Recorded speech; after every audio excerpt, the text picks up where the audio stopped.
Bonjour, c'est Clémentine d'Osmose. Aujourd'hui, nous allons discuter d'un thème important, les idées reçues au sujet de nos chiens. Vous savez, ces on-dit que vous entendez chaque jour et qui dégradent votre relation avec votre chien.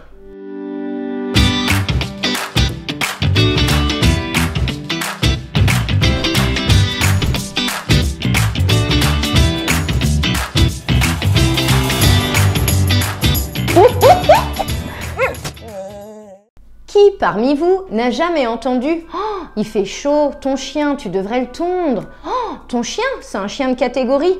C'est un chien méchant, il va manger un enfant. Ouh là là, ton chien, il devrait manger après toi. » Bref, autant de remarques injustifiées et non fondées que de reproches dus à une méconnaissance des chiens. Alors, reprenons tout ça ensemble et rétablissons la vérité. Votre chien vous en remerciera. C'est parti pour les idées reçues. Avec l'arrivée de l'été, on entend souvent « Oh, ton chien a beaucoup de poils, il doit avoir chaud !» Sachez que le poil de votre chien est une couche protectrice aussi bien du chaud que du froid. Ce qui permet donc à votre chien de mieux vivre les variations de météo que nous. Tous les chiens sont de bons nageurs. Pour la nage, malheureusement, tous les chiens ne naissent pas égaux. En effet, selon leur morphologie, certains chiens auront plus de mal à être à l'aise et endurants dans l'eau. Le bulldog, par exemple, est un chien massif avec de petites pattes, ce qui engendre donc un essoufflement rapide et très peu d'endurance à la nage. Le gilet de sauvetage sera donc fortement conseillé. J'ai un jardin, mon chien n'a pas besoin de balade. Sachez que le jardin n'est que la continuité de votre maison. Ce sont donc ces odeurs qui s'y trouvent et c'est toujours le même visuel. C'est pourquoi, pour l'équilibre émotionnel et social de votre chien, il est indispensable de lui offrir des balades tous les jours. À l'arrivée du chiot, on entend souvent « Quand il fait une bêtise, il faut le prendre par la peau du cou, comme le fait sa mère ». Sachez que la mère des chiots ne prend jamais ses bébés par la peau du cou pour créer un apprentissage. La prise par la peau du cou pour les chiens représente une mise à mort. C'est pourquoi cette technique est vraiment à proscrire. Ton chien ne doit pas venir dans la chambre ou monter sur le canapé, sinon il sera dominant. Beaucoup de clients viennent me voir et me disent sur un ton timide et désolé « Oh, Clémentine, je sais, c'est pas bien, mais mon chien il monte sur le canapé. Clémentine, c'est pas bien, mais mon chien il va dans ma chambre. Et alors ?» Très bien, cessez donc de culpabiliser et faites-vous plaisir. Soyez juste cohérent dans vos demandes et apprenez à votre chien à monter et descendre du canapé sur demande. Cela vous évitera quelques désagréments. T'aurais dû prendre une femelle, c'est bien plus calme qu'un mâle. Les mâles comme les femelles peuvent être énergiques ou non, et ça ne dépend pas du sexe de votre chiot. Tout comme l'humain, chaque individu est différent. Sachez que votre chien s'adaptera en priorité à son mode de vie. Un chien défoulé mentalement et physiquement sera bien plus apaisé. Un chien qui reste enfermé à la maison ou dans le jardin toute la journée sera bien plus énervé. Pour apprendre la propreté à un chiot, il suffit de lui mettre la tête dans ses excréments. T'es sûr de l'info là? Alors, j'aimerais bien une démonstration sur l'humain avant. Sérieusement, je sais pas d'où sort cette info, mais elle est vraiment infondée. Et stupide, il faut le dire.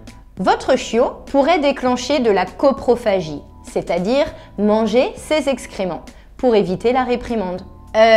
Juste pour me rassurer, les mamans qui regardent ce tuto, vous mettez vraiment la tête de votre bébé dans sa couche pour lui apprendre à être propre? À l'arrivée du chiot, on entend souvent ouvrez les guillemets. Ton chiot, il faut le laisser pleurer les premières nuits, sinon il deviendra capricieux. Un chiot qui pleure les premières nuits, c'est un bébé qui a perdu sa maman, sa fratrie et son environnement sécurisant. Il est donc indispensable de l'accompagner comme il se doit pour les premières nuits afin de le rassurer, de lui donner confiance en vous et de lui prouver que vous êtes disponible lorsqu'il est en détresse. Le chien doit manger après l'humain, sinon il deviendra dominant. Cette idée reçue est basée malheureusement sur la théorie de la hiérarchie et de la dominance, que nous évoquerons à la fin de ce tuto. Alors restez bien jusqu'au bout. Bonne nouvelle! Votre chien peut manger avant, après ou même pendant votre repas. Cela ne changera rien à son caractère. Il faut habituer votre chien à tolérer la main dans sa gamelle. Alors, sur cette info, je dirais oui et non. Oui, parce que c'est important de pouvoir retirer quelque chose de sa gamelle ou même de sa gueule sans danger. Non, car c'est inutile de passer votre temps à mettre les mains dans sa gamelle. Le plus important, c'est d'apprendre à votre chien le partage, le troc. Tu me donnes, je te donne. Mais jamais, jamais, jamais, je te vole et encore moins, je te menace. Aimeriez-vous qu'une personne vous vole votre plat lorsque vous êtes au restaurant? Pensez toujours à collaborer avec votre chien dans ses apprentissages. Vous n'en vivrez qu'une meilleure relation. Oh! Ton chien, il a mangé de la viande crue, il a goûté au sang, il va mordre. Alors, celle-ci, je ne l'ai jamais comprise. Si vous donnez de la nourriture crue à votre chien, qui d'ailleurs est une très bonne alimentation, cela ne le rendra pas agressif. Il ne se transformera pas en un monstre sanguinaire qui va vous manger. Les amateurs de viande, je pense, en témoigneront.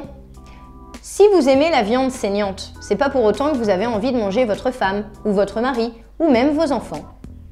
La théorie de la dominance chez le chien remonte aux années 1940. C'est un zoologiste allemand qui, après avoir étudié le comportement d'une dizaine de loups en captivité, qui avait conclu que les loups vivaient selon un modèle hiérarchique où il y avait de la dominance avec un loup alpha, le chef, et les loups oméga, soumis. En 1970, un zoologiste américain confirme ces observations, mais une trentaine d'années plus tard, réfute cette théorie et revient sur ses dires. Comme quoi, il n'est jamais trop tard pour se remettre en question. Les comportements sont situationnels et non figés, c'est-à-dire que votre chien va modifier son comportement en fonction du comportement du chien avec lequel il interagit. Qualifier un chien de dominant ou de soumis, c'est donc lui apposer une étiquette qui, en plus, risquerait de vous amener vers une mauvaise réaction et donc d'en abîmer votre relation. Vous l'aurez compris, toutes les infos ne sont pas bonnes à prendre. Alors, en cas de doute, renseignez-vous auprès d'un professionnel compétent. Et s'il vous confirme l'une de ces idées, un conseil, fuyez. Ce tuto vous a plu? N'oubliez pas de vous abonner. On active la petite cloche pour être averti de la prochaine vidéo, de commenter et surtout de partager. À plus tard!